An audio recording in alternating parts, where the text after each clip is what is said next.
दोस्तों, क्या आप जानते हैं कि आपके सिर पर जो बाल हैं वो एक एक करके चुपचाप झड़ते जा रहे हैं और आप ये देख भी नहीं पा रहे। क्या आप जानते हैं कि एक ऐसा छिपा हुआ कारण है जो आपके बालों की जड़ों को धीरे धीरे खत्म कर रहा है, और अगर आपने इसे समय पर नहीं रोका तो शायद आप भी उन लाखों लोगों में शामिल हो सकते हैं जो अपने बालों को हमेशा के लिए खो बैठते हैं। आज की इस वीडियो में मैं आपको उन खतरनाक कारणों के बारे में बताने जा रहा हूं जो आपके बालों के लिए धीमा जहर साबित हो रहे हैं। लेकिन घबराने की जरूरत नहीं है, मैं आपको इसका समाधान भी बताऊंगा। अगर आप अपने बालों को बचाना चाहते हैं और उनकी खोई हुई ग्रोथ को वापस पाना चाहते हैं तो इस वीडियो को अंत तक जरूर देखें, क्योंकि आज मैं आपको न सिर्फ समस्या बताने वाला हूं बल्कि एक ऐसा शक्तिशाली घरेलू उपाय भी देने जा रहा हूं जो वैज्ञानिक रूप से प्रमाणित है और आपके बालों को फिर से मजबूत और घना बना सकता है। दरअसल दोस्तों, बालों की धीमी ग्रोथ और हेयर थिनिंग के पीछे कई कारण होते हैं और इनमें से कुछ के बारे में लोगों को सही जानकारी तक नहीं है। तो आइए पहले जल्दी से उन साइंटिफिक कारणों को जान लेते हैं जिससे बाल झड़ना शुरू हो जाते हैं। Number 1, stress. मान लीजिए आपके बाल एक छोटे से पौधे की तरह है जिसे बढ़ने के लिए सही मात्रा में पानी, धूप और पोषण चाहिए। जब पौधे को ये सारी चीजें सही मात्रा में मिलती है तो वो हरा भरा और मजबूत रहता है। लेकिन अगर अचानक उस पौधे को पानी कम मिलने लगे या वातावरण में बदलाव हो जाए तो वह धीरे धीरे कमजोर होने लगता है और उसकी पत्तियां गिरने लगती है। इसी तरह दोस्तों, जब हम तनाव में होते हैं तो हमारा शरीर कोर्टिसोल नामक स्ट्रेस हार्मोन रिलीज करता है जो बालों के पौधे यानी बालों के फॉलिकल्स पर सीधा असर डालता है। इससे बालों की जड़ों को सही पोषण और ऑक्सीजन नहीं मिल पाता और बाल कमजोर होकर गिरने लगते हैं। जैसे पौधे कमजोर होकर मुरझाने लगते हैं, वैसे ही बाल तनाव के कारण कमजोर होकर झड़ने लगते हैं। नंबर 2, न्यूट्रिशन की कमी। जैसे कि हमने अभी समझा कि कैसे बालों की ग्रोथ और स्ट्रेंथ के लिए आपके शरीर को सही पोषण की जरूरत होती है। अगर आपकी डाइट में विटामिन और मिनरल्स की कमी होती है तो इसका असर सीधे बालों पर पड़ता है। उदाहरण के लिए विटामिन B7 और विटामिन D की कमी से बाल कमजोर हो जाते हैं और जल्दी टूटने लगते हैं। स्टडीज से पता चला है कि जिन लोगों में विटामिन B7 यानी बायोटीन की कमी होती है उनमें हेयर फॉल और हेयर थिनिंग की समस्याएं ज्यादा होती है। इसी तरह विटामिन D की कमी से भी हेयर फॉलिकल सही से काम नहीं कर पाते, जिससे बालों की ग्रोथ धीमी हो जाती है। प्रोटीन की कमी भी बालों को प्रभावित करती है क्योंकि बालों का मेन कंपोनेंट्स केराटिन नामक प्रोटीन है। अगर आपकी डाइट में प्रोटीन की कमी है तो बाल कमजोर होकर झड़ने लगते हैं। Number 3, hormonal imbalance. Hormonal imbalance खासकर PCOS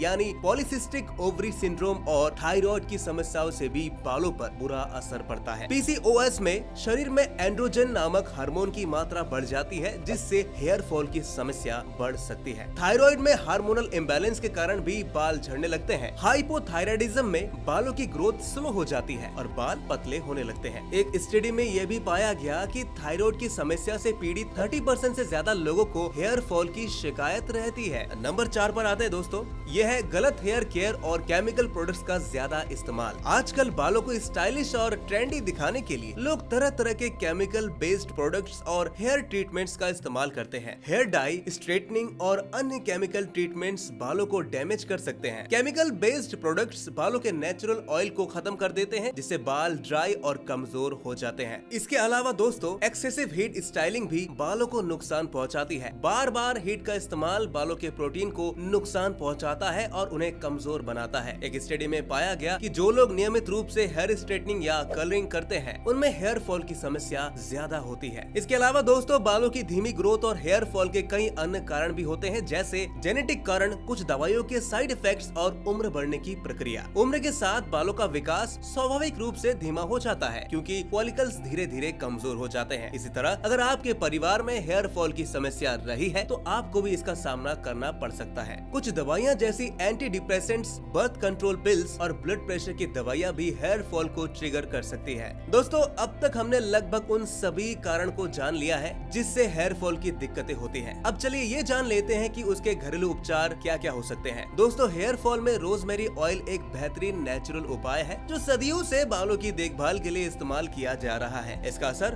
वैज्ञानिक रूप से भी प्रमाणित किया जा चुका है। रोजमेरी ऑयल खासकर इसलिए फायदेमंद है क्योंकि यह स्कैल्प में ब्लड सर्कुलेशन को बढ़ाता है, जिससे हेयर फॉलिकल्स को बेहतर पोषण मिलता है। यह बालों की जड़ों को मजबूत बनाता है और बालों का टूटना कम करता है। रोजमेरी ऑयल का नियमित इस्तेमाल हेयर थिनिंग और बाल झड़ने की समस्या को घटाता है, जिससे बाल मोटे और मजबूत होते हैं। अब आप ये सोच रहे होंगे कि ये रोजमेरी ऑयल आखिर काम कैसे करता होगा। दरअसल दोस्तों, रोजमेरी ऑयल में कई एक्टिव इंग्रेडिएंट्स होते हैं, जैसे कि कार्नोसिक एसिड और कार्नोसोल, जो एंटी इंफ्लेमेटरी और एंटीऑक्सीडेंट गुणों से भरपूर होते हैं। ये गुण स्कैल्प के सूजन और ऑक्सीडेटिव स्ट्रेस को कम करने में मदद करते हैं, जो बालों के झड़ने और कमजोर होने का मुख्य कारण होते हैं। रोजमेरी ऑयल स्कैल्प में ब्लड सर्कुलेशन को बढ़ाता है, जिससे हेयर फॉलिकल्स तक ऑक्सीजन और न्यूट्रिएंट्स सही मात्रा में पहुंचते हैं, जिससे बालों की ग्रोथ तेज हो जाती है। एक स्टडी में ये पाया गया कि रोजमेरी ऑयल बालों की ग्रोथ को प्रमोट करने में उतना ही प्रभावी है जितना कि मिनोक्सिडिल, जो एक जाना माना हेयर ग्रोथ ट्रीटमेंट है। स्टडी के दौरान जिन लोगों ने रोजमेरी ऑयल का इस्तेमाल किया, उनमें बालों की ग्रोथ के परिणाम मिनोक्सिडिल जितने ही अच्छे पाए गए, जबकि रोजमेरी ऑयल का कोई साइड इफेक्ट भी नहीं था। तो दोस्तों, अब सवाल आता है कि आखिर रोजमेरी ऑयल का कैसे इस्तेमाल करें। देखिए दोस्तों, रोजमेरी ऑयल का इस्तेमाल करना बहुत ही आसान है, लेकिन इसे हमेशा किसी कैरियर ऑयल जैसे कोकोनट ऑयल या कैस्टर ऑयल के साथ मिलाकर ही लगाना चाहिए, क्योंकि ये अपने आप में बहुत पावरफुल होता है। रोजमेरी ऑयल की 4 से 5 बूंदे 1 टीस्पून कोकोनट ऑयल में मिलाइए और इसे अपने स्कैल्प पर अप्लाई करें। हल्के हाथों से मसाज करें ताकि ऑयल अच्छी तरह से एब्जॉर्ब हो सके। इसके बेस्ट रिजल्ट्स के लिए इसे रात भर लगे रहने दें और सुबह अपने बालों को धो लीजिए। लेकिन दोस्तों, ध्यान रखिएगा कि रोजमेरी ऑयल तभी अपना पूरा असर दिखाएगा जब यह पूरी तरह से प्योर हो। बाजार में कई रोजमेरी ऑयल्स अवेलेबल है, लेकिन उनमें से कुछ में सिंथेटिक तत्व मिलाए जाते हैं, जो बालों और स्किन के लिए हानिकारक हो सकते हैं। इसलिए हमेशा इंश्योर करें कि आप 100% नेचुरल और प्योर रोजमेरी ऑयल का ही इस्तेमाल करें। दोस्तों, आपके लिए कुछ बेस्ट रोजमेरी एसेंशियल ऑयल्स के लिंक्स हमने डिस्क्रिप्शन में दे दिए हैं और आप इसे चेकआउट कर सकते हैं। दोस्तों, बालों की ग्रोथ को बढ़ाने के लिए सिर्फ बाहरी देखभाल ही नहीं, बल्कि अंदरूनी देखभाल की भी जरूरत होती है। यानी कि आपकी डाइट, लाइफस्टाइल और रेगुलर हेयर केयर रूटीन सबका ध्यान रखना चाहिए। चलिए अब ये जानते हैं कि बालों की सही ग्रोथ के लिए कौन कौन सी जरूरी आदतें आपको अपनानी चाहिए और उनके पीछे क्या वैज्ञानिक कारण है। नंबर 1, सही डाइट का महत्व। बालों की ग्रोथ के लिए सही पोषण जरूरी है। आपकी डाइट में विटामिन, मिनरल्स और प्रोटीन की पर्याप्त मात्रा होनी चाहिए। खास तौर पर विटामिन ई, विटामिन B7 यानी बायोटीन और आयरन बालों के लिए बहुत फायदेमंद होते हैं। विटामिन ई के लिए आप बादाम, सूरजमुखी के बीज, पालक और एवोकाडो जैसे खाद्य पदार्थ खा सकते हैं। विटामिन B7 के लिए अंडे, बादाम, अखरोट, शकरकंद और ओट्स बेहतरीन स्रोत हैं। वहीं आयरन की कमी को पूरा करने के लिए पालक, मसूर दाल, चना और फोर्टिफाइड अनाज खाना चाहिए। इन पोषक तत्वों से भरपूर आहार न सिर्फ बालों की ग्रोथ को बढ़ाते हैं, बल्कि उन्हें मजबूत और घना भी बनाते हैं। Number 2, hydration. रोजाना पर्याप्त मात्रा में पानी पीना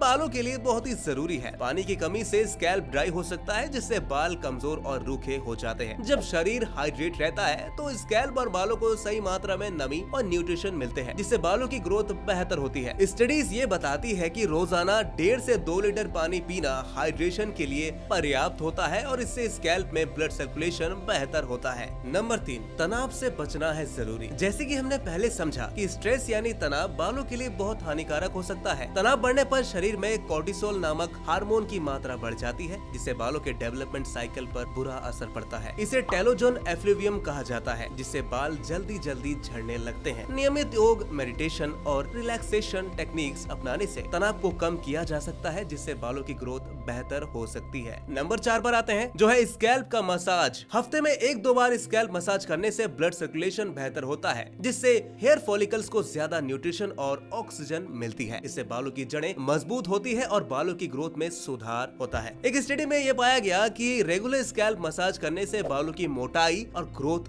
दोनों बढ़ती है। नंबर 5, केमिकल बेस्ड ट्रीटमेंट से बचें। ज्यादा हीट स्टाइलिंग, हेयर ड्राई या स्ट्रेटनिंग जैसे केमिकल बेस्ड ट्रीटमेंट्स बालों के नेचुरल प्रोटीन को नुकसान पहुंचाते हैं। इससे बाल कमजोर होकर जल्दी टूटने लगते हैं और उनकी ग्रोथ भी भी रुक जाती है। अगर आप हीट स्टाइलिंग कर ही रहे हैं तो हीट प्रोटेक्टेंट का इस्तेमाल करें और जितना हो सके इन ट्रीटमेंट से बचें। नंबर 6, संतुलित लाइफस्टाइल अपनाएं। बालों की ग्रोथ और हेयर फॉल के पीछे केवल डाइट या केयर रूटीन ही नहीं बल्कि आपकी पूरी लाइफस्टाइल का भी असर पड़ता है। सही नींद, रेगुलर एक्सरसाइज और मानसिक स्वास्थ्य का ध्यान रखना बेहद जरूरी है दोस्तों। एक्सरसाइज से शरीर में ब्लड सर्कुलेशन बेहतर होता है जिससे स्कैल्प तक ज्यादा ऑक्सीजन पहुंचती है और बालों की ग्रोथ में मदद मिलती है। तो दोस्तों अब तक आपको ये समझ में आ चुका होगा कि किन कारणों की वजह से आपके बाल झड़ सकते हैं और कैसे आप इससे बच भी सकते हैं। तो अब जल्दी से हम इसका रिकैप कर लेते हैं। तनाव यानी स्ट्रेस के कारण शरीर में कोर्टिसोल हार्मोन बढ़ता है जिससे बालों की जड़ों को पोषण और ऑक्सीजन नहीं मिल पाती और बाल कमजोर होकर झड़ने लगते हैं। न्यूट्रिशन की कमी, खासकर विटामिन B7 यानी बायोटिन और विटामिन D की कमी बालों को कमजोर बनाती है और उनकी ग्रोथ को धीमा करती है। प्रोटीन की कमी से बालों का मेन कंपोनेंट केराटिन कमजोर हो जाता है जिससे बाल टूटने लगते हैं। हार्मोनल इम्बैलेंस, खासकर PCOS और थायराइड जैसी समस्याओं के कारण भी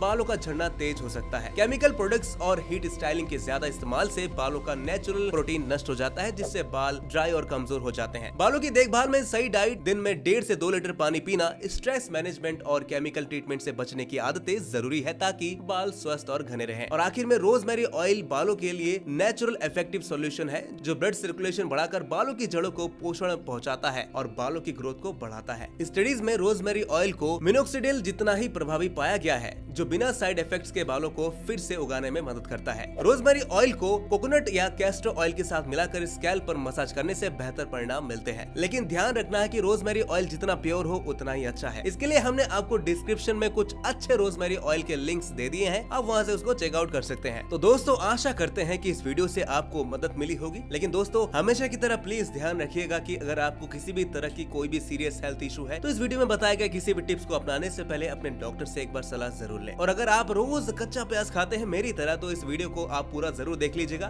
बिल्कुल आपको हेल्प करेगा। एंड लास्ट में thanks for watching friends, remember to boost your energy and balance your life. Subscribe to balance boost TV for more tips.